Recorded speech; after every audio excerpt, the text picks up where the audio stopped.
We will start with the next chapter, that is Indus Valley Civilization. Now, in this chapter, we will first, I'll just give you some brief introduction first, and then we'll go ahead with the PPTs. हाँ, तो इसका Indus valley civilisation जो है, ये पहली बात तो ये पता कैसे चली actually in 1920s some railway line construction was going on. So there was a British engineer who was laying down railway line in the present day India Pakistan area जहाँ भी रेलवेज का काम चल रहा था। और उस समय वो उसकी जो डिगिंग हुई उसमें कुछ ऐसी चीज़ें मिली। सो ही इन्फॉर्म्ड द अथॉरिटीज़ और फिर आर्कियोलॉजिकल डिपार्टमेंट को इन्फॉर्म किया गया। एंड फिर वो लोग वहाँ पर आए, उन्होंने उसको देखा और उन्होंने कहा कि यहाँ पर तो बहुत कुछ एक्सकवेशन करने जैसा है। And with that the excavation started. तो वहाँ पर उन्होंने डिगिंग जो शुरू की उसमें पूरी की पूरी सिविलाइजेशन के बारे में पता लगा। पहले तो वो हड़प्पा से शुरू हुआ। Harappa is a place, now it is in present day Pakistan. It is a place located in western Punjab, ठीक है, जो अभी पाकिस्तान में है। सो वहाँ एक साइट मिली, फिर ऐसे that only arouse the curiosity of this archaeologist. और फिर उन्होंने उस टाइप के एविडेंसेस और भी जगहों पर देखे और धीरे धीरे एक्सकेवेशन होते गए और बहुत सारी चीज़ें पता मिली। तो इंडस वैली सिविलाइजेशन का जो स्कोप है, मतलब एरिया है, वो काफ़ी बड़ा है। It is compared, it is larger than any of the contemporary civilisations that existed at that time.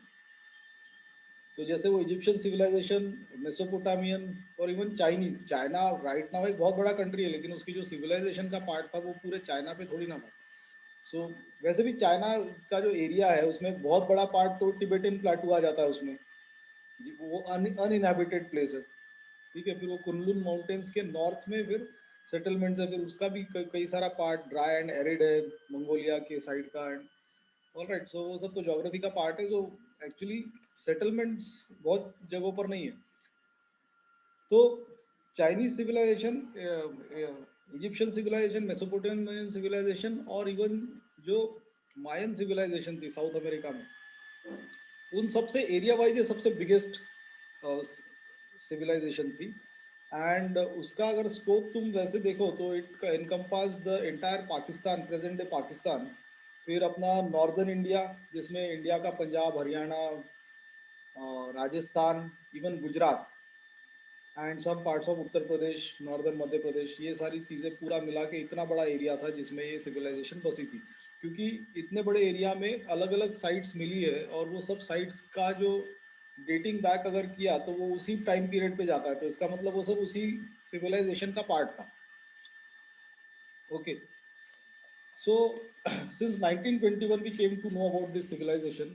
और फिर अब पता ये लगा कि ये तो 2500 साल से 1500 BC तक की थी, यानी 1800 BC इफेक्टिवली थी। उसके बाद actually c 1500 BC is the date और the year which can be associated with the advent of Aryans.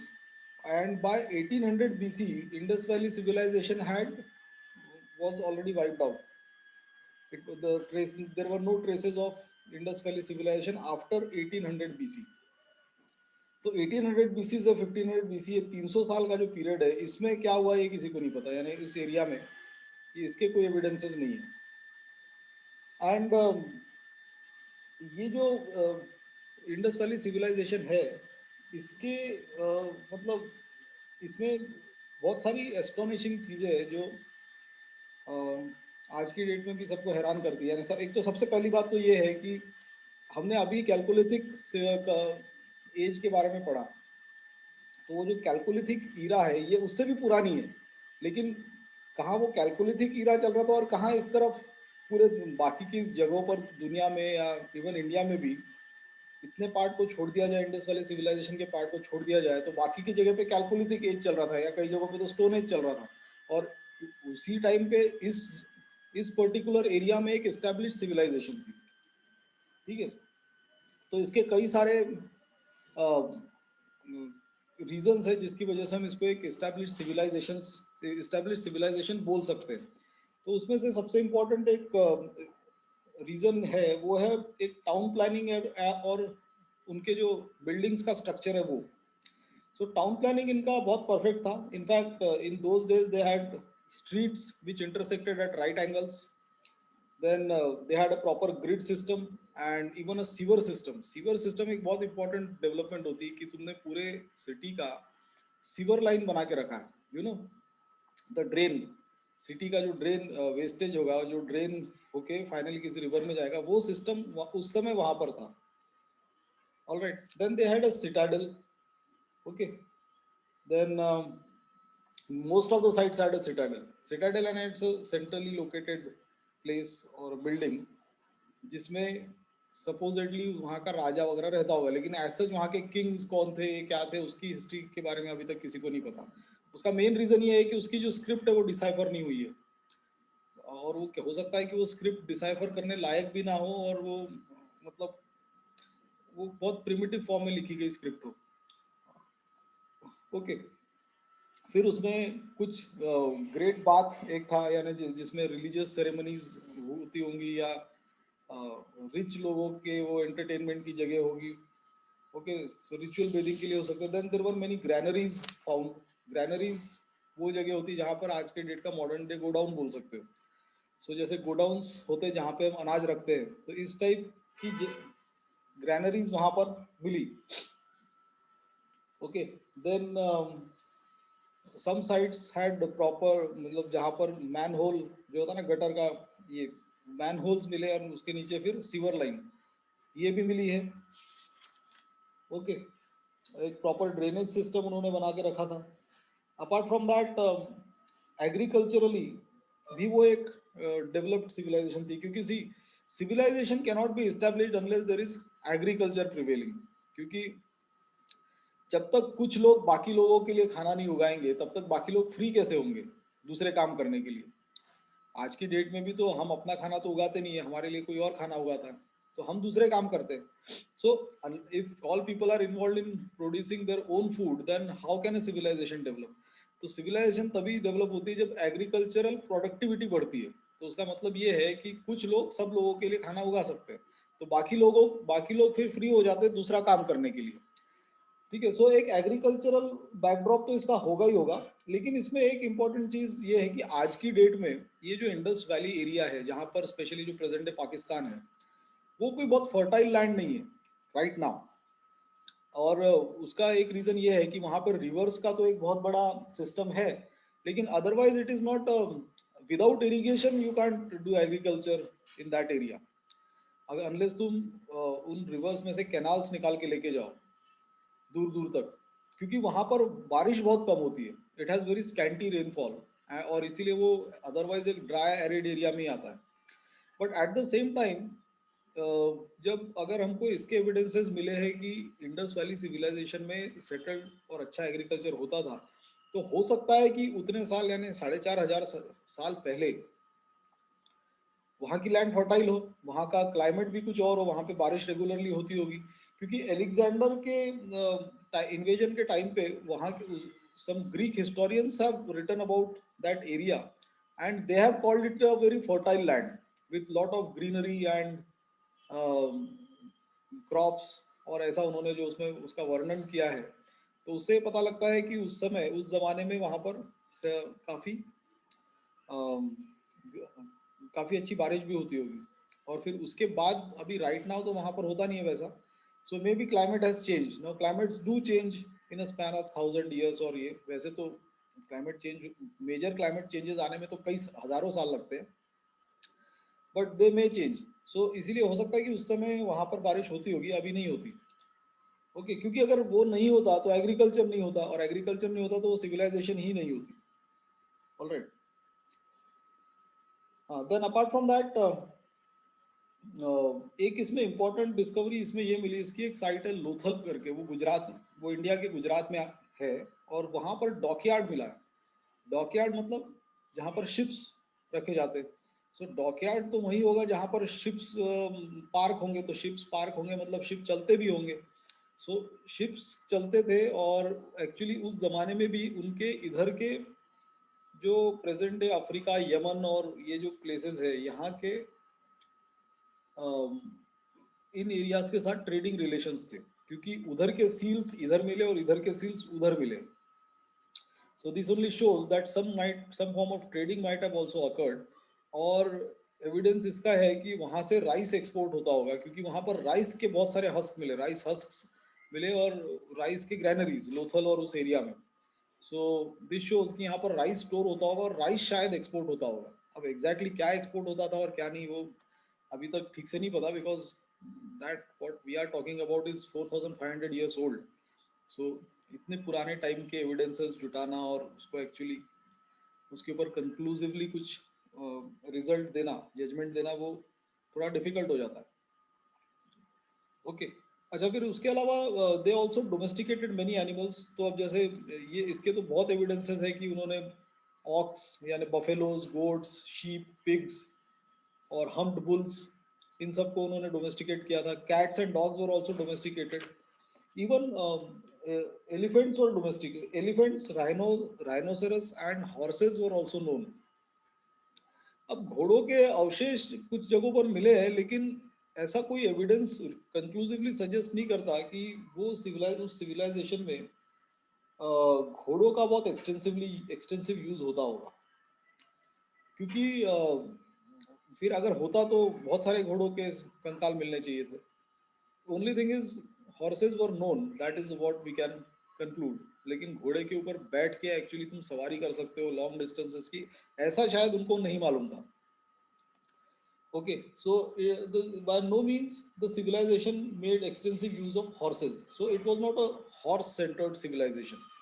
तो एक्सटेंसिव यूज हॉर्सेज का यूज जो था वो आर्यंस ने ही किया होगा, क्योंकि पैदल तो इतनी दूर से आ नहीं सकते, तो वो घोड़ों पे बैठ के आए. एंड दिस हॉर्स पे माउंटेड होने की वजह से उनको एक एडवांटेज भी था अदर लोगों पे, जो लोग हॉर्स को यूज नहीं करते थे. क्योंकि अब तुम खुद ही इमेजिन करो, कोई कोई जमीन पे है पैदल और कोई घोड़े पे है, तो फाइटिंग के टाइम पे एडवांटेज किसको है? जो घोड़े पे है. तो आर्यंस मास स्केल में जब घोड़ों पे यहाँ पे आए थे, तो they would easily subjugate the natives of what ever places they travelled from, and thus were able to make their own settlements. ठीक है, this is what might have happened in case of India also. तो उन्होंने बहुत easily यहाँ के natives को हरा दिया था, because they were horse mounted. Okay then apart from that इनके ट्रेडिंग रिलेशंस भी थे, जैसे न्यूमरस सील्स एंड स्क्रिप्ट्स, ये सारे इधर उधर मिले. अच्छा, नॉट ओनली दैट, इनके पास वेट्स और मेजर्स का भी एक सिस्टम था. तो दिस ओनली शोज कि प्रॉपर वे में ट्रेडिंग होती होगी, क्योंकि वेइंग करने की मशीन यानी ऐसी आज की जैसी मशीन्स नहीं होती, बट वेइंग का सिस्टम था वेट्स और मेजरमेंट्स का. Okay then commerce was carried out with various. अब उसमें मेलुहा करके एक, इसको इस एरिया को मेलुहा कहा जाता था. तो अमीश त्रिपाठी की नॉवेल जो है उसकी 3 सीरीज की, उसमें इस किंगडम के बारे में भी लिखा गया है. And then there were some Mesopotamian ports, intermediate trading stations by the name Dilmun and Makan, जहाँ पर इंडस वैली सिविलाइजेशन के सील्स एंड बाकी की स्ट्रक्चर्स को, मूर्तियाँ ये सारी चीज़ें मिली है. फिर यहाँ पे पॉलिटिकल ऑर्गेनाइजेशन कैसा था वो एक्चुअली एज सच बहुत नोन नहीं है. लेकिन एक चीज़ है कि वहाँ पर जो सेटलमेंट्स घर मिले, घरों के अवशेष मिले हैं, उसमें बड़े और छोटे घर दोनों हैं. तो दिस शोज कि some kind of inequalities might have existed. Now जो बड़े घर है, बड़े मकान है, वो कम है, छोटे सिंगल रूम ड्वेलिंग्स ज़्यादा है. So that means that working class population might have stayed in these houses who served the upper classes. लेकिन एज सच कोई इस्टेब्लिश्ड किंग या किंगडम था या उसकी हेरिडिटरी थी या उनके कोई लिनियज था, वो तो अभी तक पता नहीं है. ऑलराइट, नाउ एक और चीज थे, एक शार्प कॉन्ट्रास्ट जो इजिप्शियन सिविलाइजेशन और मेसोपोटामियन के साथ इनका एक अलग क्वाइट डिफरेंट जो शार्प कॉन्ट्रास्ट था वो ये था, that is the non existence of temples. तो जैसे मेसोपोटामिया में और इजिप्ट में टेम्पल्स थे, ठीक है, टेम्पल्स यानी वो हिंदू टेम्पल्स नहीं थे, वो उनके अपने टेम्पल्स थे, उनके अपने गॉड्स को जहाँ पे पूजा किया जाता था. तो लेकिन एज सच यहाँ पर कोई टेम्पल्स के अवशेष नहीं मिले. and there were no religious structures have been found. लेकिन फायर अल्टार्स हैव बीन फाउंड, जहां पर फायर को जलाया, ऊंचे ऊंचे ऐसे अल्टर्स जिनको बोलते हैं ना, जैसे यानी एक ऊंचा बेस हो गया जिसके ऊपर आग जलाई जाएगी, तो आग बेकार में ही तो नहीं जलाई जाएगी, तो आग की शायद पूजा होती होगी. Okay, so some fire cult might have existed, but as such religion के नाम पे बहुत कुछ नहीं था. तो रिलीजियस प्रैक्टिसेस क्या थी उस समय की? तो एज सच रिलीजियस प्रैक्टिसेस कुछ खास डेवलप नहीं थी. अब कुछ जैसे वैदिक टेक्स्ट में कुछ लिखा है कि इन एरियाज में इन अम्बा दुर्गा इन सब की पूजा होती थी, लेकिन उसका कोई कंक्लूसिव एविडेंस नहीं है. ओके, नाउ सम मेल सम, ये ऐसे कुछ मूर्तियां भले ही जरूर मिली है, जैसे कि three headed man sitting on some lotus, जिसको हम प्रेजेंट डे ब्रह्मा से कंपेयर कर सकते हैं, लेकिन ऐसा कोई एविडेंस नहीं मिला कि वहाँ कोई ब्रह्मा नाम की पूजा होती, ब्रह्मा देव की पूजा होती थी, एक्सेट्रा. और वैसे भी अगर हम आर्यन सिविलाइज ऋग्वेदिक सोसाइटी को अगर हम स्टडी करें, जो 1500 बीसी से शुरू हुई थी, जबकि ये 1800 बीसी में खत्म हो गई थी, तो उसमें भी ब्रह्मा की वर्शिप थोड़ी लेट शुरू हुई, काफी लेट शुरू हुई थी. पहले के तो, जैसे मैंने इंट्रोडक्शन के भी टाइम पे बताया था that पहले के जो गॉड्स जिनकी वर्शिप होती थी, देवर इंद्र वरुण मित्र अग्नि, ये चार, अग्नि इंद्र अग्नि वरुण मित्र, ये चार मेन गॉड्स थे. तो Brahma as the creator of universe, इसकी पूजा तो काफी लेट शुरू हुई थी, इवन आर्यन सिविलाइजेशन में भी. तो इंडस वैली सिविलाइजेशन में ब्रह्मा की पूजा होती होगी, इसका ये कंक्लूड करना बहुत मुश्किल है, भले ही उस टाइप की उसको दिखने जैसी एक मूर्ति वहां पर मिली है. Okay, then there was basically tree and animal worship के कुछ एविडेंसेस है. और फिर एक हरप्पन स्क्रिप्ट जो है, ये इसको डिसाइफर करने की बहुत कोशिश की गई है, आज तक उसको डिसाइफर नहीं कर पाए. ओके, और फिर इनके पास एक वेट्स एंड मेजर का सिस्टम था, जिसमें 16 के मल्टीपल्स में मेजरिंग सिस्टम था, 16 के. तो इफ यू रिमेम्बर, इंडिया में भी 16 के मल्टीपल्स में मेजर करना एक ट्रेडिशन रहा है, क्योंकि 1 रुपए को भी 16 आने बोलते हैं, 50 पैसे को 8 आने बोलते हैं, 25 पैसे को 4 आने बोलते हैं. तो ये जो आना सिस्टम है, और उसको आना को फाइनली रुपी में कन्वर्ट करने के लिए उसको 16 16 आने लगेंगे. तो ये 8 एंड 16 का जो मल्टीपल सिस्टम है, ये हरप्पन सिविलाइजेशन या इंडस वैली सिविलाइजेशन में भी था. Okay, then some terracotta figurines have been formed, and फिर फाइनली इसके एंड होने के कई सारी थियरीज है, व्हाई दिस फाइनली एंडेड. तो उसमें एक इम्पॉर्टेंट थियरी है कि आर्यंस डिस्ट्रॉयड दिस सिविलाइजेशन, लेकिन उसके कोई कंक्लूसिव एविडेंसेस नहीं है, क्योंकि the last archaeological evidences found can be traced back to 1800 BC, और आर्यंस यहाँ आए ही 1500 बीसी में, यानी ऑलमोस्ट 300 साल बाद. तो आर्यंस ने वो सभ्यता खत्म की, इसका कोई रिलेशन बनता नहीं है. फिर एक दूसरी सी ये है कि वहां पर सडन सब्सिडेंस हुआ होगा लैंड का, जिसकी वजह से बहुत सारी फ्लडिंग हुई, और फ्लडिंग की वजह से वो वहां पर लोग रह नहीं पाए, तो कई लोग मर गए होंगे या वहां से माइग्रेट हो गए होंगे. देन एक और उसका रीजन बताया जाता है, वो खत्म होने, सभ्यता खत्म होने का, वो है declining fertility due to increasing salinity of soil. तो अगर सॉइल ही फर्टाइल नहीं रही तो लोग अनाज कैसे उगाएंगे? तो इसीलिए वहां पर फिर लोगों ने रहना बंद कर दिया, वहां से माइग्रेट हो गए, दूसरी जगहों पर फैल गए. सो इसी के साथ उस एरिया का जब वो अनइनहेबिटेड एरिया बन गया बिकॉज ऑफ इनफर्टिलिटी, और वो सभ्यता खत्म हो गई. और एक और रीजन ये बताया जाता है,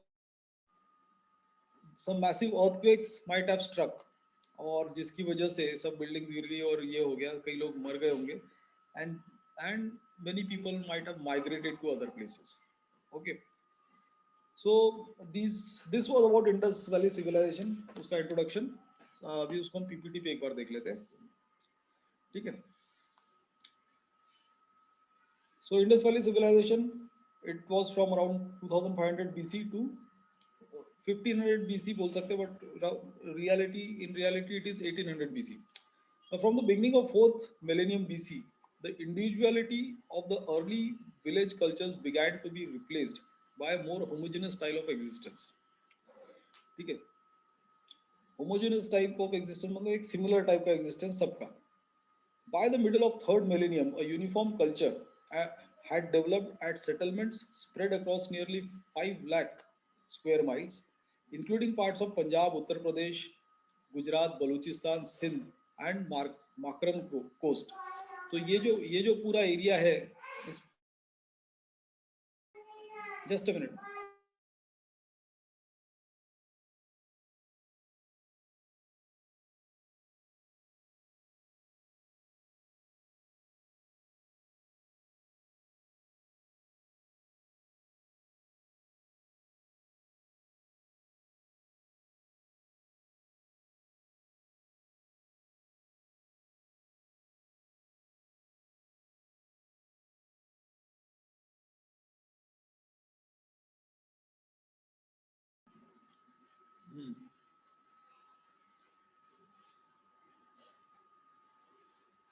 Now, it was a highly developed civilization and derived its name from the main river of that region, that is Indus. Now, the cities were far more advanced than their counterparts in prehistoric Egypt, Mesopotamia, or anywhere else in Western Asia. All right.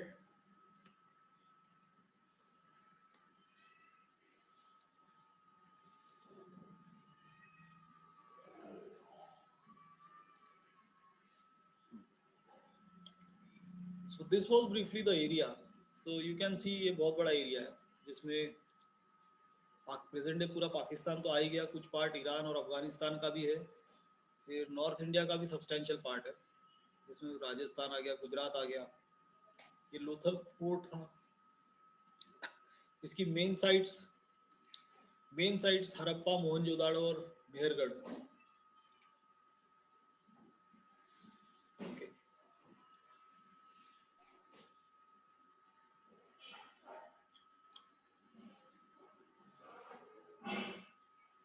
अब इसमें तुमको as study point of view से ये जानना है कि अलग अलग साइट्स की क्या यूनिक ये थी, सब के बारे में पूरा डिटेल में ध्यान में रखने की जरूरत नहीं है. किस किस साइट में पर्टिकुलर यूनिक चीज क्या थी. अब जैसे लोथल में डॉकयार्ड्स मिले, मोहनजोदाड़ो में ग्रेट बाथ था.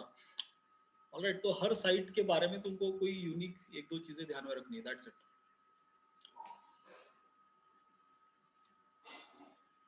Now see, this is the photograph of Great Bath of Mohenjo-daro. Now you can see the kind of town planning and the structures made at perfect right angles. इसको देख के लगता है कि ये 2500 साल, ढाई क्या 4500 साल पुरानी सभ्यता के अवशेष है. ऐसा लगता है कि ये मॉडर्न कंस्ट्रक्शन साइट है.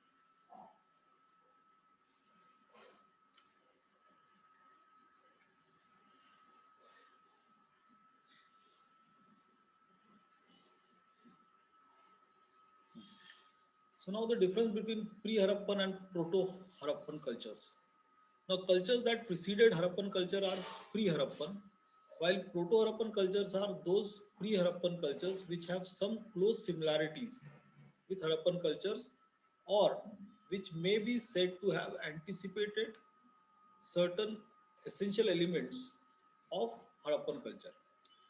Okay, तो ये एक प्री और प्रोटो हरप्पन कल्चर्स की का डिफरेंस है. So in short, all proto Harappan cultures are necessarily pre Harappan cultures, but all pre Harappan cultures are not necessarily proto Harappan cultures. ठीक है. तो अब इनकी एक एक चीज को हम अभी डिसाइफर नॉट डिसाइफर एक एक चीज को इलेबोरेटली करते हैं, then we will go to the various sites और उसकी उसके फीचर्स. तो script and language. Now Harappan script is regarded as pictographic since its sign based birds, fish, and a variety of human forms. Okay. Now the script was Bostrophodon, that is written from right to left in one line and then from left to right in the next line. Now the number of signs of Harappan script is known to be between 400 to 600. The language of the Harappan is still unknown and must remain so until the Harappan script is deciphered. So Harappan script अभी तक decipher नहीं हुई है, और अभी तक नहीं हुई है तो it is unlikely to be deciphered also, वरना अब तक हो जाती. मे बी वो बहुत ही ज़्यादा हैफर्ड है, इसलिए शायद उसका nothing, it is not making any sense. Okay. Okay, then in pottery, now Harappan pottery is bright or dark red and is uniformly sturdy and well baked. So it is chiefly wheel made and consists of both plain and painted ware. Now the plain variety being more common. Okay. Now Harappan people used different types of pottery such as glazed, polychrome, incised, perforated, and knobbed.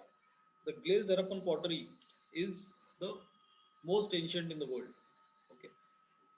Now on the whole, Harappan property was highly utilitarian in character, though the painted designs on some pieces show remarkable artistic touch. Utilitarian in character का meaning क्या हुआ कि वो बहुत simple थी, यानी उस पर कोई एक्सटेंसिव कार्विंग्स और फोटोग्राफ यानी होते ना जैसे फूलों के carvings, colourful different colours, designs, ये सब नहीं था, वो बेसिक थी. यूटिलिटेरियन मतलब जो उसका बेसिक यूज है उसके लिए यूज करने के लिए. So you can imagine a pot, suppose potter's wheel पे एक पॉट बना है, तो पॉट का एक बेसिक काम है, सपोज मटका बना है, तो मटका एक मटके की तरह यूज करो, खत्म. अब उसी मटके को तुम ढेर सारे उसमें ऑर्नामेंट्स भी जड़ सकते हो, उस पर डिजाइन बना सकते हो, उस पर पेंटिंग्स कर सकते हो, तो इसका तो उसको तुम ज्यादा आर्टिस्टिक बना सकते हो. सो हरप्पन पॉटरी जो थी वो यूटिलिटेरियन ज्यादा थी, जबकि कुछ कुछ जगहों पर आर्टिस्टिक वाली भी मिली है, लेकिन ज्यादातर पॉटरीज जो इनकी मिली है वो यूटिलिटेरियन कैरेक्टर की थी. Okay, so this is still a bit artistic, क्योंकि इस पे कई सारी कार्विंग्स हो रही है, ज्यादातर प्लेन बेसिक वाली मिली है.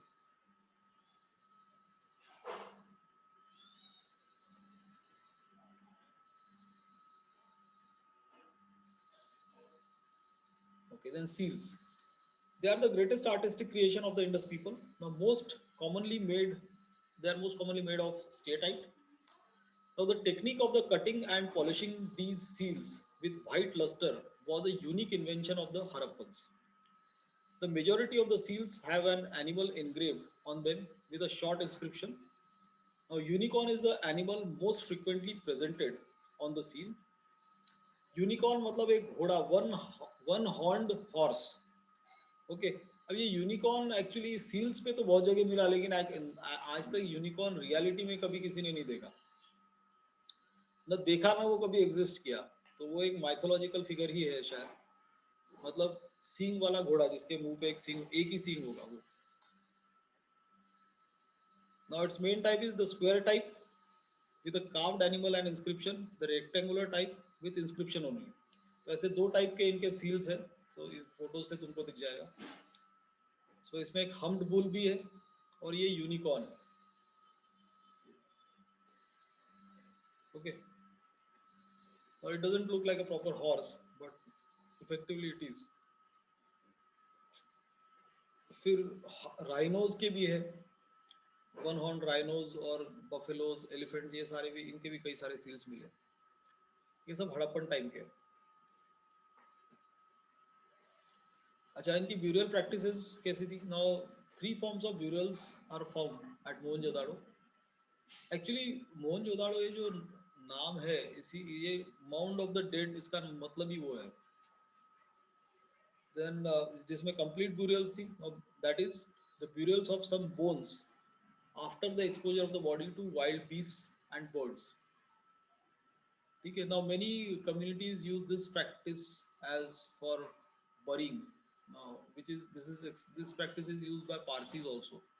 Now the way of their cremation is not burning the bodies or burying them, actually they are left to be consumed by birds. Okay, then but the general practice was extended inhumation, the body lying on its back with the head generally on the north. Okay. Religion इनका क्या था? The chief male deity was Pashupati Mahadev, जिसको प्रोटोसिवा बोलते हैं, लेकिन उसको वैसे compare नहीं किया जा सकता. It is represented in seals as sitting in a yogic posture on a low throne and having three faces and two horns. Okay, अब इसके three faces, actually proto Brahma होना चाहिए था. Now he is surrounded by four animals: elephant, tiger, rhino, and buffalo, each facing a different in a different direction, and two deers appearing on his feet. Actually ये question prelims में आया था कि वो जो वहाँ पर मूर्ति है उसमें क्या क्या है. सो उन्होंने चॉइसेस दिए थे कि कौन कौन से इसमें नहीं है. So you had to remember that इसमें एलिफेंट, टाइगर, राइनो और buffalo. Okay. Now the chief female deity was mother goddess who has been depicted in various forms. तो अब ये मदर गॉडेस थी, इसकी किस वे में पूजा होती थी और ये क्या होता था ये किसी को नहीं पता. Now there is sufficient evidence for the prevalence of phallic worship. Phallic worship means the worship of genital organs of males and females. तो जो शिवलिंग की पूजा है और ये भी है, इसके ट्रेसेस हड़प्पन सिविलाइजेशन से भी हम लिंक कर सकते हैं. Then numerous stone symbols of female sex organs beside those of phallus have been discovered. Now, the worship of fire is proved by the discovery of fire altars at Lothal, Kalibangan and Harappa. Fire worship extensively होती थी क्योंकि ये कई सारी जगहों पर fire altars मिले. Then Indus people also worship gods in the form of trees and animals. People tree की पूजा होती थी, यूनिकॉर्न की होती थी. Further, they believed in ghosts and evil forces and used amulets as protection against them. ठीक है ना, वो पहनते हैं हाथों पे, वो सारी चीजें भी हड़प्पन सिविलाइजेशन से मिली है.